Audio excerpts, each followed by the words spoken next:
I'll give you kind of the list we've got so far. All right, Okay. we've got, I've got 2 people from Good Shepherd Nursing Home, 2 people from St. Francis. Mm-hmm. I've got a first lieutenant in National Guard. I got somebody from Ingle Shook Funeral Home, another funeral home in Stark County. I've got 2 coroners, a New York City nurse, a Galleon nurse, and you. Okay. So it's a wide variety because these, I think, what I'm finding out as I'm venturing through this journey is that you guys are finding out, or I'm finding out, that there's this situation really affects a lot of people. Yeah. That we don't know about, that we never see on a daily basis. Right.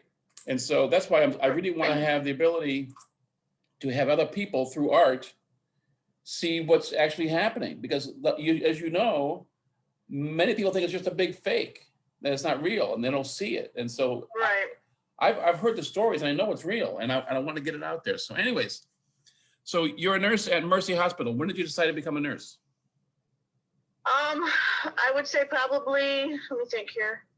I lost my job at the factory shortly before when I turned around my 30th birthday. Okay. And I had no intentions on going back to college. I mean, I was happy at my job and my factory job, but they had closed, they shut down, they went bankrupt, and we came to work one day and the doors were locked and we didn't know what was going on. And so seriously, that's how it happened? Yeah, that's how it happened. Which but factory? Then we finally found out, what was going on. But which factory? Norwalk Furniture in Norwalk, Ohio. No way. Yeah. So, I drive by there all the time on the extension, on the whatever you want to call that road that goes around 20. Oh, I can't think of the name. I know what you're talking about, though. Is that building empty? No, it's not empty anymore. What happened was they shut down. They did away with the union and they reopened with all of their salary employees so they got rid of all of us union employees and they opened up with their salaried employees. Wow. So all of our bosses were like the new employees. Holy crap. I worked with a union for many years in my industry job, and I loved them, and we needed to have them. It was a chemical factory, and we needed to have them. So I appreciated them big time. Yeah. Wow. Okay, so then that happens. You decide you're going to do something. Yeah, and that kind of, it actually started my journey. I mean, I started working at Walmart, and then, 5 years, almost 5 years later, I'm like, is this really what I want to be doing for the rest of my life? It was paying the bills, but I felt like I wasn't happy, and it was just paying the bills. I wasn't getting any fulfillment out of it. So, I decided to start going back to school, and, I'm a single mom. I was a single mom at the time when I started going back to school, and so I had to do part-time. So what should have been just maybe 4 years worth of college turned into 7 because, I'm going when I can. Yeah. And still trying to be a mom.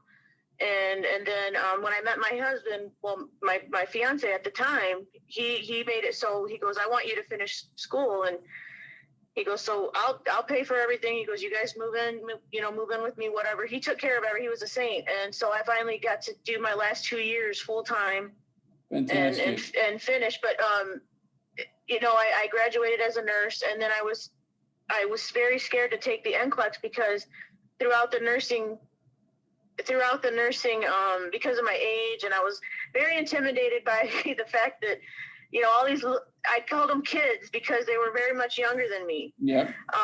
Like right out of high school, these kids knew they wanted to go to college and be a nurse. And here I was, I can't relate to them. I have a kid, Yeah. I don't hang out with them after school or anything like that because, just the big age difference. And so there was a lot of times during nursing school and during my clinicals too, where I was just kind of like, man, did I make the wrong decision? I have a sick fascination for all things medical, I think, but I really was doubting myself. So when I made it, I graduated, I was very proud of myself, but I was like scared shitless, excuse my language, but I was just scared because I'm like, oh my God, now I got this degree and now I have to take the board exam. And I didn't feel confident like I was going to pass it. So for a whole year, I didn't take it. I didn't sign up to take my boards. And it took me a whole year to like gum up the courage to just even go do that. And so I passed my boards my first try. 80 questions after a whole year of not doing anything. And so then I was like, okay, now what? And I knew at the time I was like, I don't want to work at a nursing home. I don't want to work at a hospital. What do I do? What do I do? So I started out being a hospice nurse. Okay. I applied at a little local hospice here in Tiffin. And, you know, I was probably far from their ideal candidate because nursing school prepares you to save lives. They don't really focus on death and dying. So I went and did hospice for a year and a half, and I'm kind of glad I did because it helped me build up enough courage. And then once my little hospice got bought out by a giant hospice, I was just kind of like, this isn't a good fit for me. I was happy with the little closeness of our little family and our little amount of patients that we had.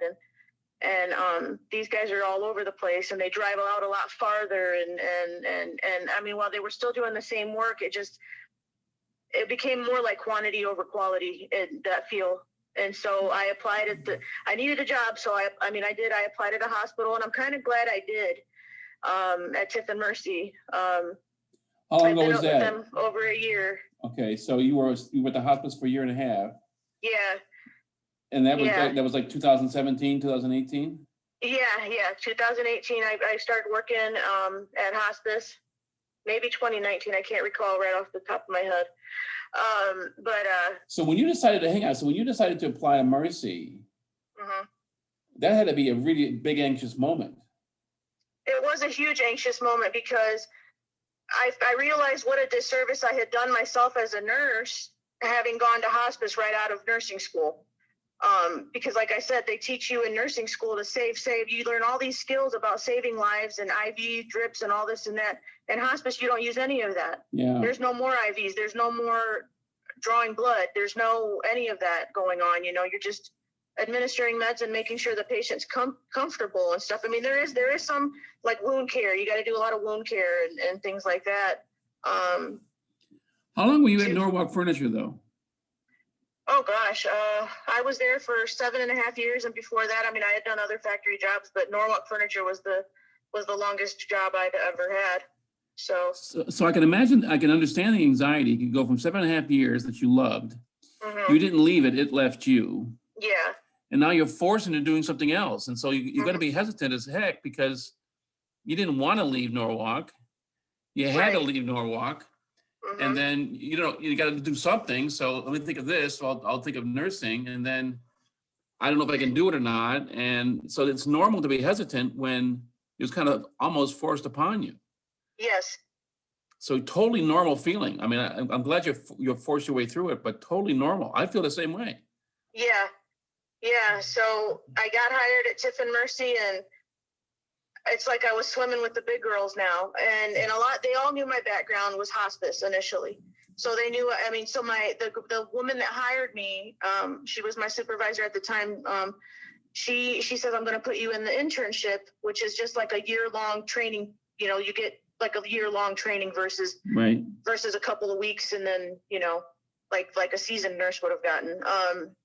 And so, there was a lot of going back and forth to Toledo, to a bigger hospital to learn about, mental health, get more in depth of something and kind of refresh my skills as far as, starting IVs and things like that. Right. So, and which we had opportunities to do it there at Tiffin Mercy too, but I got hired in with a group of interns. So it was just decided that that's how we would go. We would keep with the group of interns and kind of do everything according to Mercy's schedule. But yeah, so I had to kind of like dust off the cobwebs of everything I had learned in nursing school and try to remember all this stuff all over again, relearn it,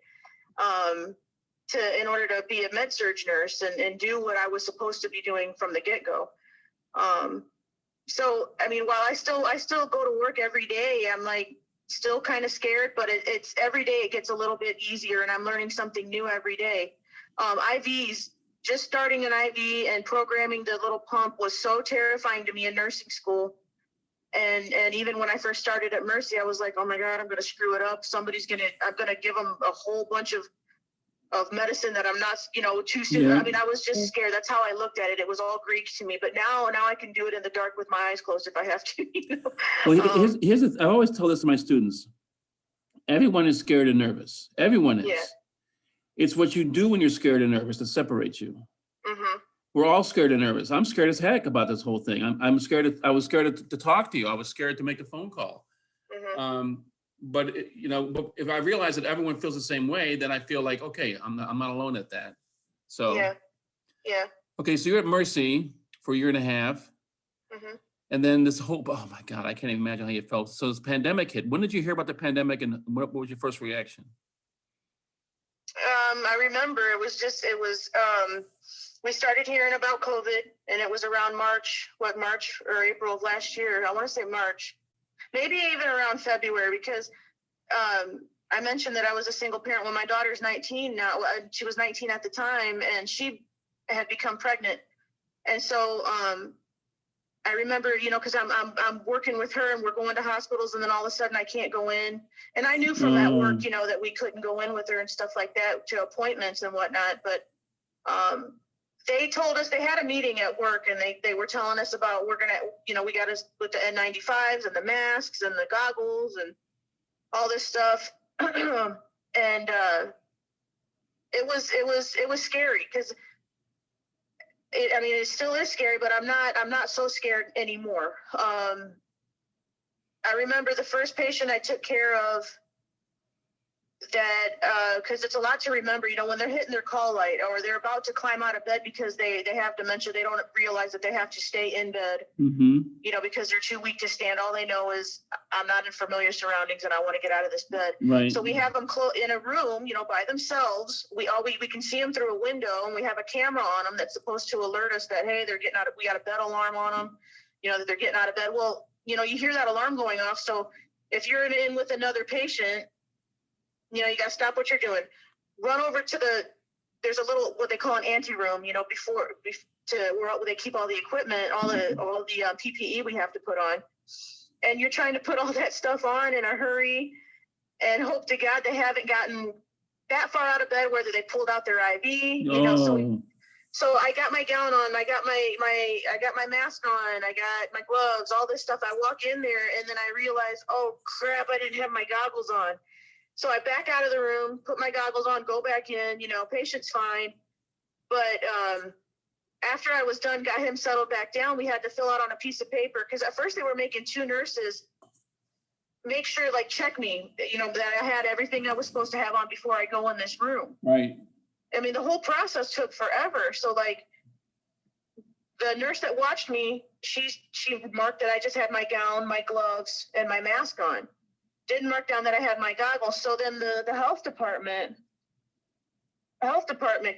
calls me, or not health department, I'm sorry. They called me the next day. It was occupational health. They called me the next day, and they were telling me, well, we understand that you went in there without your goggles on. Now, how close did you get to the patient before you realized you didn't have your goggles? I said, I took 2 steps into the room. I was maybe 7 feet away from the patient, And because I was scared to death, I'm like, oh my God, it's floating in the air. It's going to get on my eyeballs. I'm going to get COVID. I probably brought it home to my family. But nothing. I mean, they just told me I should be okay, just to be more careful next time. I didn't get in any trouble. But I mean, I just remember that heart-stopping moment, because I immediately thought, bam, I got it. I stepped in the room. Yeah. I got it. We're learning so much more about it now. The patient, he didn't even, he was pretty much asymptomatic, except for his test showed that he had COVID. He wasn't coughing. He wasn't boogery or anything like that, So in hindsight, it could have been a lot worse. He wasn't spraying COVID all over the room. Why did he come to the hospital in the first place? Because he didn't feel well, or what? I think what had happened was they had noticed his oxygen saturations were dropping. Okay. And so they were trying to keep him, they were sending him to the hospital because even despite being on oxygen, he wasn't keeping his saturations up high enough. So he needed to be on high flow oxygen. Okay. So they don't provide that, at the nursing homes or anything like that. So they tested him before he came up, and they said that he had COVID. So what month was this? maybe April, March or Wow, April. that's early. It's early into Yeah. the game. Holy cow. Yeah, that was early in the game. I think the scariest one for me, though, in all honesty, was, again, it was a nursing home patient. She had fallen and broken her hip, and she was just back from surgery.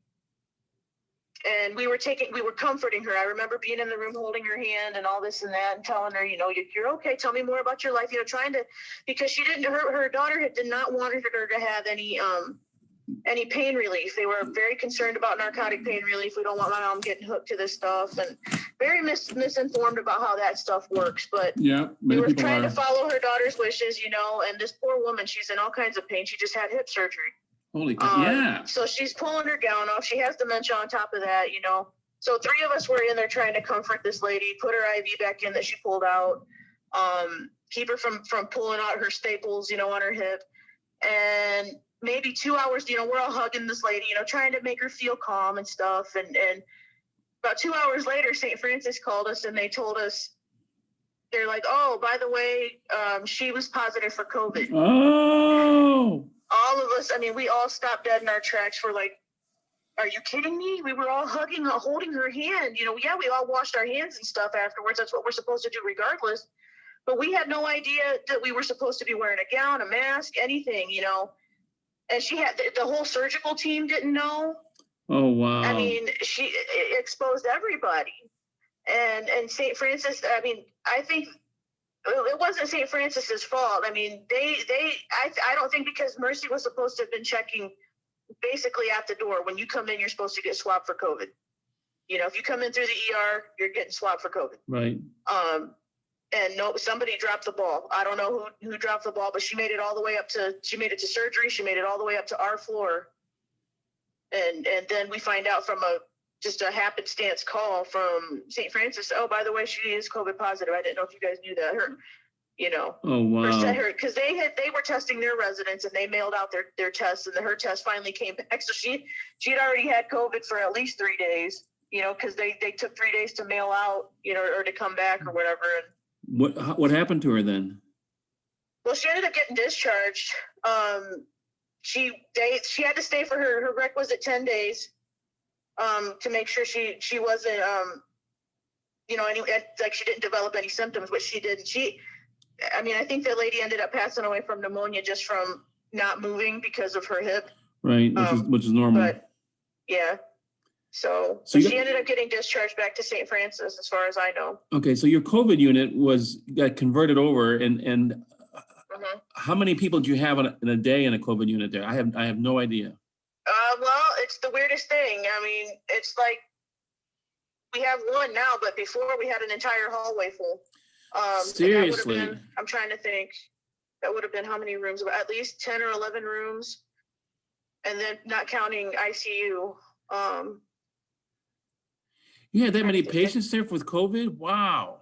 Yeah, we had an entire wing dedicated just for strictly COVID. We even had to hire out nurses from, like, contract nurses from out of town, out of state or whatever, to come and help, because even rotating who takes the COVID patients, it was getting too much. When you're having 6 COVID patients a night, because the demand is that many, between 3 or 4 nurses. Wow. It got bad. It wasn't just confined to that one COVID wing. We had some going up, into another hallway at one point. I'm trying to think, we had at least maybe 18 COVID patients. There was one time our census was that high, and more than half of our census was COVID. And now all of a sudden, I'd say a week or two ago, it just dropped suddenly. And I don't know if it's due to the vaccine or the quarantining or, this social distancing. I don't know. We don't know what happened, but like I had to work 2 nights ago, and I was the COVID nurse, and I only had 1 COVID positive patient. So the peak was what month then? This is February. I'm going to say December, January for us.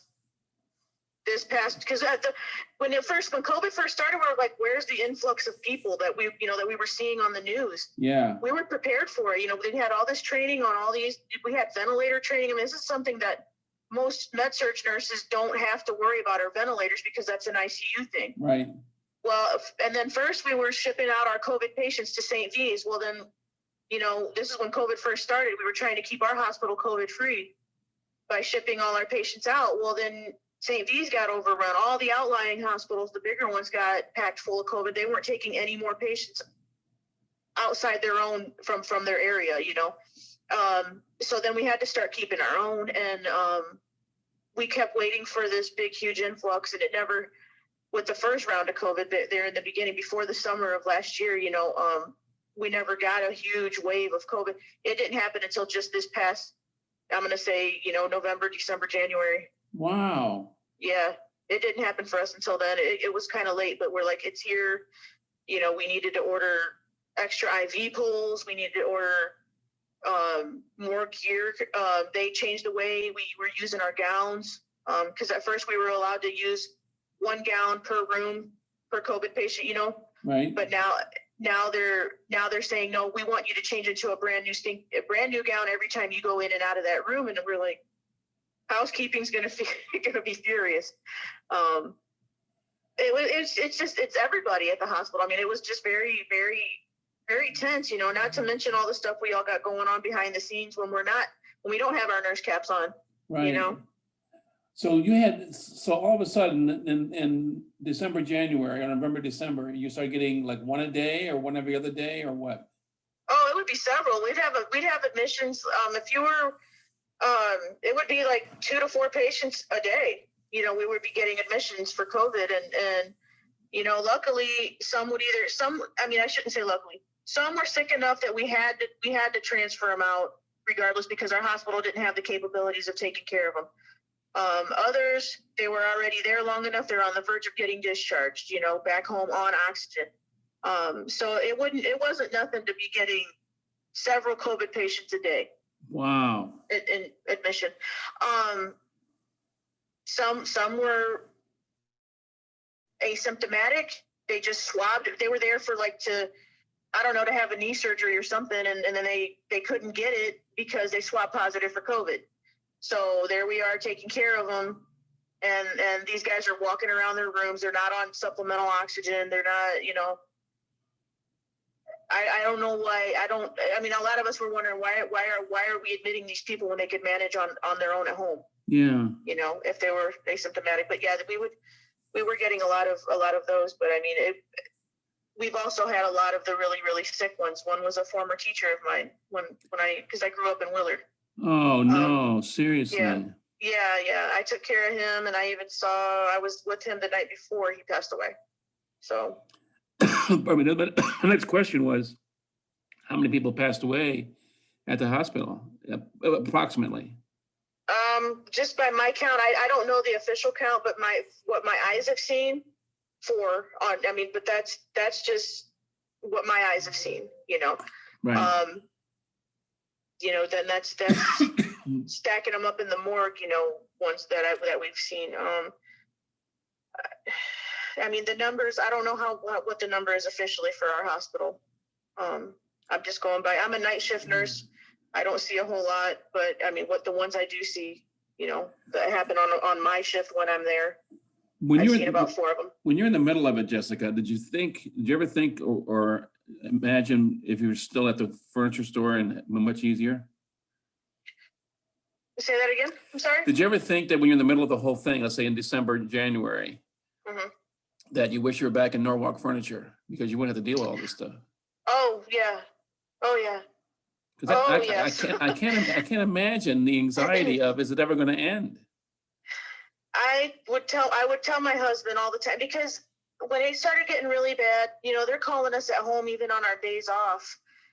Hey, we need you to come in. We're short. We got more admissions. We need people to come in. It wasn't just me. Other nurses that would have the day off. They would be, you think you're going to have some time to at least make a home cooked meal for your husband, your family, or see my grandbaby. And they're calling us in, and it's just, I would tell my husband, I said, you know what, if I could find a factory job right now that pays what I'm making now, to make my bills, to pay my car payment, plus my student loans, all this stuff. I said, I hate to say it. I said, but I just want to be able to clock in, do my job, and go home and not think I don't want to have to think anymore. I don't want to have to take this stuff home with me. I don't want to have to leave my shoes at work. You know, I don't want to have to keep changing my clothes and shower. And you know, as soon as I walk through the door, I got to go into the bathroom and shower before I can even walk through the rest of my house, just so I don't pass it on. You know, all this stuff I have to do at home. I didn't want to have to do that anymore. I was getting tired. You know, I'm just kind of like, I want to be able to go grocery shopping without a mask on. I want to be able to smell candles and not pull my mask down. I just want everything to be normal again. I want to be able to go out to dinner. I want to be able to stand in line at Cedar Point for a ride. You know, we didn't even get to use our Cedar Point passes this year because of COVID. So I can't imagine the fear and the worry about coming home and then giving it your children and your grandchildren and your husband the disease. I can't even imagine what that must feel like every day. Oh yeah, it's I hate to say, because it's gotten like routine, like habit now, you know, to do that. But initially, oh my gosh, I would call my husband or I'd send him a text. I would say, hey, I got a call. I'm the COVID nurse tonight. I didn't know, or they had me switch my assignment from being just, you know, regular patients to the COVID nurse. So I'm going to need you to put the bleach wipes by the back door, you know, put my flip-flops by the back door. Cause what I would do I would unlock my door and I would take my shoes off outside. I'd step into my flip-flops. I would wipe my shoes down with bleach wipes, spray them with Lysol, and let them sit on this plastic mat that I had. And then I would ask him to leave me some clothes in my bathroom so I could shower and change. And yeah, it was just all this, make sure I didn't touch anything, you know. And then you had to go back and do it all over again. Yeah. What would you like when someone looks at your image and your artwork, when someone looks at it, what do you hope that they can grasp from it? What feeling do you want to give them when they look at your piece of art and say, oh my God, or holy cow, or whatever? I want them to see the sacrifices that we make as nurses right now, because we're sacrificing, we're taking care of everyone's loved ones more than we're seeing our own. You know, that is a hugely profound statement. You know, I missed the birth of my grandbaby because of COVID and because I had to work. I ended up, you know, I called off and I felt intensely guilty for having done that. Because I knew I was leaving my coworkers hanging, but my daughter's life was more important. I'm sorry, I'm getting upset. You have every right to be. But I missed all. I felt very scared to hug when she finally got out of the NICU, my grandbaby, to pick her up and to hug on her. Because I was like, how do I know I didn't miss a spot of COVID somewhere in my house and it's on me now, you know? Oh, wow. So, is there, you know, that kind of thing. I want people to see the sacrifices, that it's not just us, you know, the mental aspect of nursing. You know, we're holding your loved one's hand as they're dying, as they're gasping for air. It's also us being away from our family and our loved ones worrying about us catching the disease. And you can't do it, and you can't change it. You can't fix it. That's got to be the frustrating part about it, is you can't see it, you can't fix it. You can't fix it, you can't change it, and you can't make these people who don't think that this disease is real.